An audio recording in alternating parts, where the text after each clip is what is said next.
Hello and welcome to today's video where I'm going to be talking about Sorcery Contested Realm, one of the latest collectible card games or tabletop card games to exist. Now, this is the pre-constructed decks where you get the four elements, so earth, air, fire and water. However, this video is mostly going to be me unboxing the beta set. Now, I originally filmed this video last week when Gothic was meant to be doing a worldwide release. However, there have been all sorts of supply issues, and so pretty much America has got loads of product, but the rest of the world pretty much has none. And a lot of UK vendors are saying that customs or suppliers are still holding up the delivery of the box. So I'm going to be looking at this game, which I've been interested in for quite a few years now, but sadly I think it is hitting growing pains, and in fact I think the whole tabletop card game industry is having issues. So Flesh and Blood, it's getting very expensive, all sorts of weird wonderful stuff going on. Magic is sort of flooding the market a bit, and I'm wondering, are we at risk of having another CCG collapse like we had back in the day, where, you know, Netrunner, Mythos, Vampire the Eternal Struggle, Magic and all that all suddenly had a wobble, and Magic's managed to endure, but many of those other games have disappeared and then come back later as living card games or being relaunched. But yeah, that does put a bit of a damper on me wanting to invest in this game, but I decided to because of various reasons. One, the game looks really good fun. Two, the cards are very much reminiscent of early Magic, which is my favourite, so the pre-modern era. So up to 4th edition Magic was my wheelhouse, wasn't so keen on it after that. Also, it's got a little bit of, I think it's Lords of War, Summoner Wars, sort of tactical grid play, so that's really cool. And then obviously the other key selling point is the original artist doing actual artwork, not digital artwork, painting on a canvas. It then gets scanned in and turned into a card. And so sometimes the artwork's better than modern cards, sometimes maybe not, but the fact that they're supporting genuine artists with actual sort of analog painting, really cool. And yeah, it gives it a certain feel and vibe that is pretty unique in the card market at the moment. Now, this box was actually a decent price. I have seen them going for stupid amounts of money, and that's why I've steered away. I thought, oh, this game looks too expensive to invest in. But I was able to pick this up for a sensible price, and I'm pretty pleased with what I ended up getting inside. And it's got me excited for Gothic when it finally turns up. Now, I believe the game was first worked on over the COVID period. It then went to Kickstarter sort of 2023, I want to say. We then had beta come out 23-24, followed up by Arthurian Legends in 2024, and then in 2025 we had a limited release of Dragon Lord, which is another gripe of mine, but let's not go there. And then in December we were meant to be getting Gothic, but I'm stuck with just beta, so we'll get into this box shortly and we'll quickly flick through the cards and I'll just talk about my experience really. Now, obviously I've got the pre-con, so I've got some decks I can play with, but they're, I think, 24, 26 cards, whereas I think the format for beta was 30 to 40 cards, and then they've increased that slightly with Gothic and introduced this sideboard thing called a collection. And the collection is interesting. It's actually a set of, I think, 10 cards, and various cards you play allow you to fetch cards from your collection and put them into play. So that's an interesting little mechanic, and it's made the game have more tactical choices, and I think that's one of the appeals of Sorcery. It's not just a collectible card game, but it's also a game that when you're playing it, there's all sorts of tactical choices of where do I play my site, where do I maneuver my unit to, what cards do I put in my collection, how many cards should I put in my deck, because in this game the rarity determines how many cards you can have. So you can have 4 ordinaries, 3 exceptionals, 2 elites and 1 unique. So the rarity does determine how powerful the card is, and therefore how much of that card you can have in your deck. So getting a unique in this game is a bit more special than getting a rare in other games. Now I'm pretty pleased with the quality of the box you get. It's a thin box for beta, but it's got this nice little hologram. It's got a QR code, which if you scratch off, it will reveal a thing called a dust code, which you can then redeem on the website to get special things, including playmats. When you actually open up your booster box, you get a topper.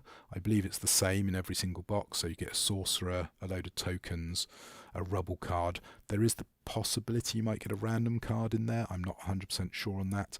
You then get your typical 3 stacks of trading cards, and they're all individually in little booster packs of 15 cards, so pretty typical. And you get 3 exceptionals, a unique or elite, and then a bunch of ordinaries. And interestingly, in amongst these 15 cards, the ordinaries can hide a special card, so you can get what's known as a curio or a foil. And the foils and curios can be of any rarity, and yeah, we might come across those. I don't think I've got any curios. The packs are pretty hard to open, so be careful when you're ripping it open you don't damage your card. And I notice in this booster box, almost every single card at the back was an atlas or an avatar. So you've got 2 main spell types, your atlas and your spell book. So your atlas are sites which you summon your spells to, and as you can see, this pack is pretty standard. It has your 3 exceptionals, an elite, and then a bunch of ordinaries with nothing particularly special in here. But you know, some of the cards are probably pretty strong in actual play. I'm not going to talk about how good they are, but yeah, a lot of them will give you that pre-5th edition Magic feel when you're looking at them. And this, I believe, is a 3rd wave. Beta has had 3 waves of printing, so the first wave was fairly faint, the second wave was really, really intense, and then the 3rd wave was still intense, but maybe not quite as crazy as the second wave. And what I do like about the 2nd and 3rd waves is it's made the text box for me a lot easier to read. I found the low contrast of wave 1, whilst it was quite good for some of the artwork, for some of the detail, it wasn't so good for making the text box easy to read and grok. So yeah, not a bad little first booster, but hopefully we can get some more stuff. So as I say, we can get curios, which are slight variations on the standard card. So it might have different artwork or slightly different text, but the foils are where it's at in this game. There's some really, really nice foils, and we'll see some of those as we go through the box. So this is my 2nd ever booster, ever to be opened, and I hit effectively the equivalent of a Magic's Mox. So this is a Ignis, I want to say, so a fire Mox effectively. So it provides you with a fire threshold and 1 mana. And in this game, when you cast spells, they have a mana cost, but they also have what's known as a threshold. And so this booster was pretty special because not only did I get that unique, but I then got an elite foil. And a lot of people who've seen a photo of this have been really excited about that. It seems to be a very popular card and it's worth quite a bit of money. So I think there is an argument to say this one booster might have paid for the entire booster box if I decided to sell them off. And I know based on some of the other cards I pull that if I wanted to sell off some of my duplicates or my foils, I could probably pay for this box just by selling off 3 or 4 cards. I do tend to like collecting play sets though, so I'm unlikely to sell off too much at this point. I've then come across an avatar, so avatars again seem to have variable randomness, so I think the sorcerer is an ordinary, but yeah, some of these cards can appear randomly in the unique or elite spot. I'm not 100% enamoured with that. I'd rather the box topper just had every single avatar for the set and then you actually had genuine playable cards, but it's not too bad an issue. And this is one of the problems with CCGs, that sometimes you pull cards you want and sometimes you pull what you don't. Luckily for me, you know, because this is my first ever booster, pretty much everything I pull is a bonus, unless it's a duplicate unique, and then I'm potentially going to have to trade or sell that. So spoiler, I do find 2 uniques that are the same. So I'm going through here and happen to have at the back an avatar, and I notice in this set most of the cards at the back are sites, but when it's not a site it's often an avatar. So that's an interesting thing. I don't know if that's standard sorting for beta. I'm too new to the game to know all the distribution.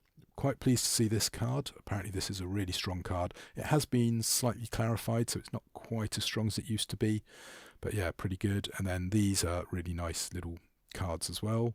And then we've got a foil, and this is an ordinary, but even the ordinary foil, look at that, that's really, really nice. And we're rattling through the boosters at this point.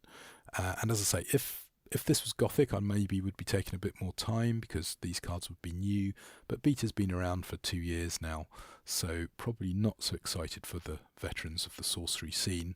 And you can always hit pause if you want to look at some of these cards. And it's really cool seeing these as a new player because, you know, I've seen decks that use a lot of these cards, and some of the artwork is just stunning. I really, really like it. And yeah, as I say, it's really cool as well to see some of the names of the artists are people I recognise from back in the day when I was playing Magic. Now let's have a quick look at the setup of the cards. So in the top left you've got the mana cost, so the number 2 in a circle there. Next to it you've got the little shape of the threshold, so you need 1 water threshold to play this card. The card name, Sleep, and then down at the bottom the rarity, so Ordinary Magic of Soporific Slumber. Now that could be rewritten to be Soporific Slumber of Ordinary Magic, so it doesn't matter where the word Ordinary, Elite, Unique appears, that tells you the rarity. You've then got the spell effect, maybe a quote, and then at the bottom the artwork copyright, which also includes the symbol that tells you which set it's from. So you've got A for Alpha, B for Beta, a sword for Arthurian Legend, and a pentagram for Gothic, and I forget the symbol for Dragon Lord, but that's an interesting way of doing things, and it shows you how this game, although it's very much like early Magic in feel, it's learnt from the development of Magic of, you know, make it easy to work out the rarity, make it easy to work out the set. Now interestingly, some of the curios are where some of those things aren't quite right. So for example, the art in I think some of the Gothics set doesn't have the pentagram, which is a sort of almost like a typo. Is it a deliberate typo, or is it a thing that makes it a curio?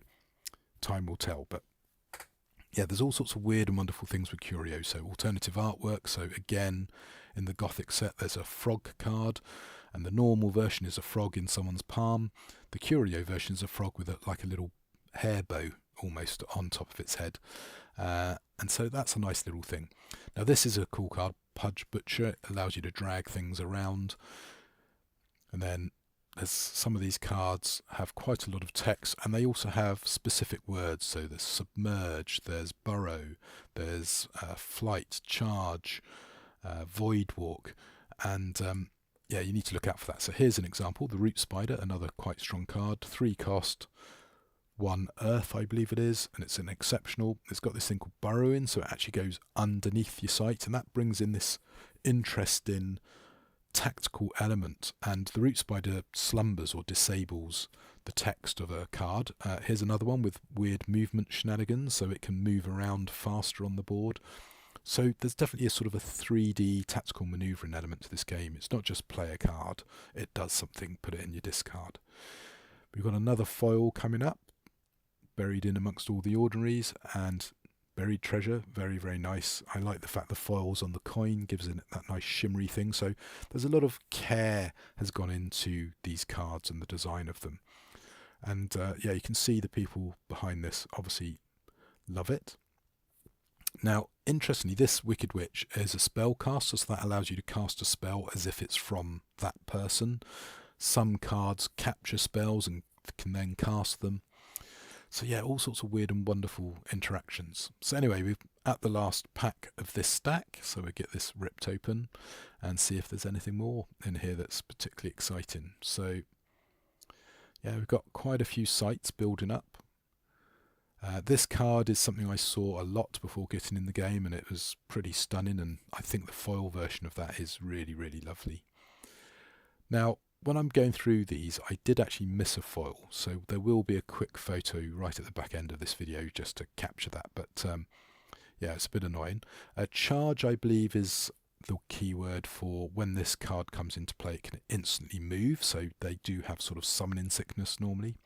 And here's a quick look at the cards that I got in my first stack. So unique, elite, avatars, some foils, my exceptionals, my elite stack, and then my ordinary stack. So pretty good pool for the first column of boosters. So this is the middle column, and we'll get going on this one. So where was I? Yes, so there's a lot of really cool, as I say, tactical elements and a feel that you are actually manoeuvring around the realm, contesting each other.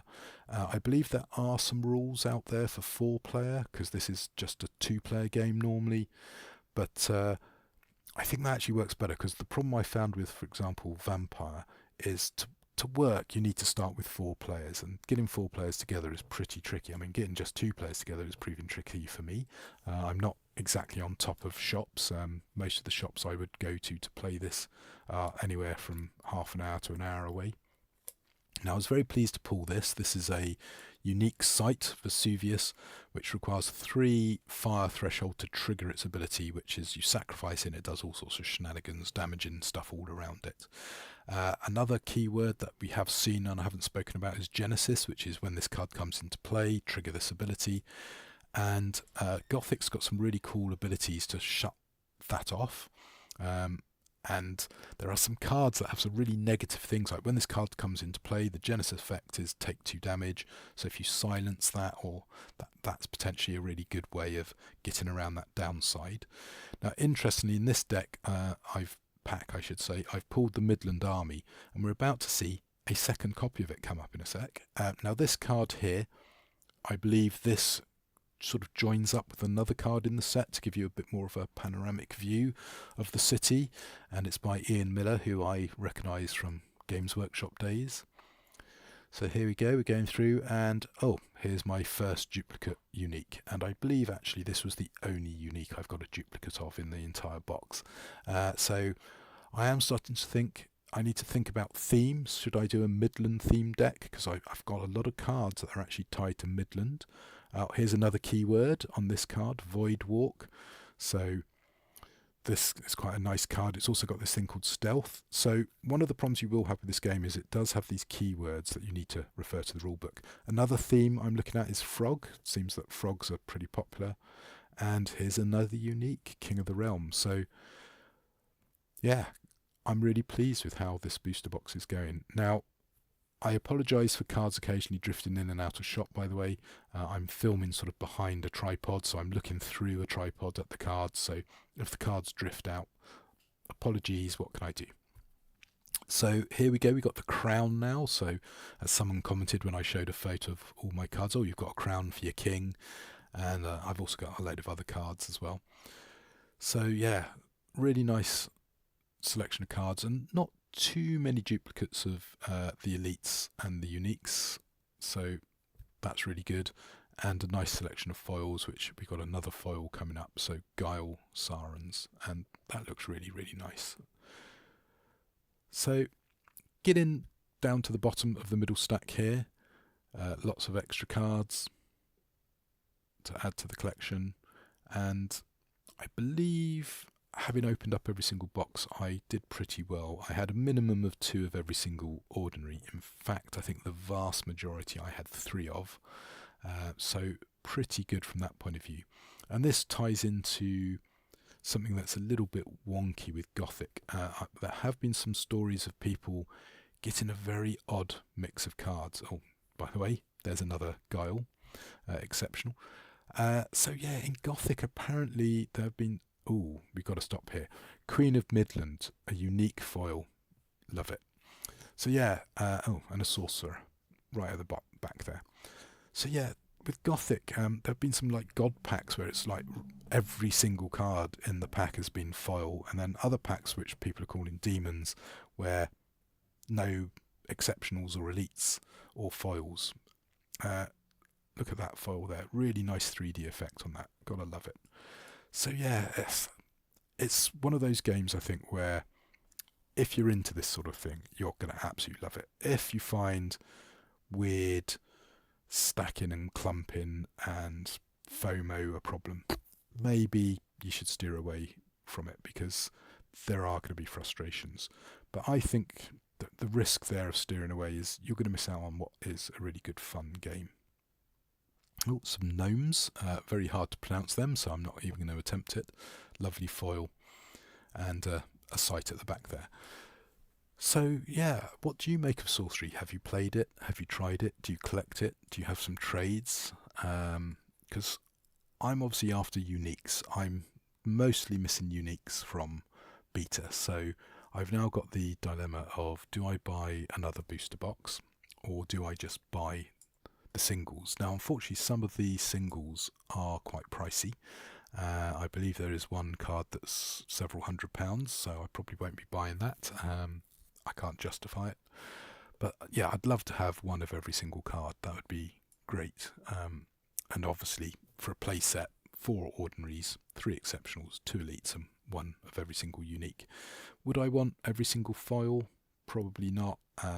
Just wouldn't be worth my investment personally. But look at that, another lovely avatar.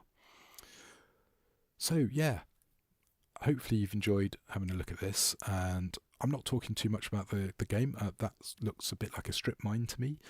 So for me, this is a real nostalgia hit. As I say, it really gives me that classic Magic vibe.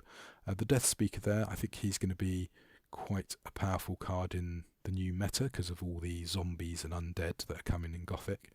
And I believe the Druid, that has been really, really dominant, is going to be pretty heavily nerfed by the recent errata and clarifications. So yeah, it's going to be interesting to see, do they introduce bans? We've got a foil lurking in the background there, so we'll have a look at that in a short while. Another unique, Pact with the Devil, quite a bonkers card looking at that. And yeah, I mean, every single card really nice to look at, and that's another exceptional giantess. So I've got a foil and a non-foil version of that. And here we go, the last booster pack. I think this is the last one of the entire box, so we'll probably spend a little bit of time on this one.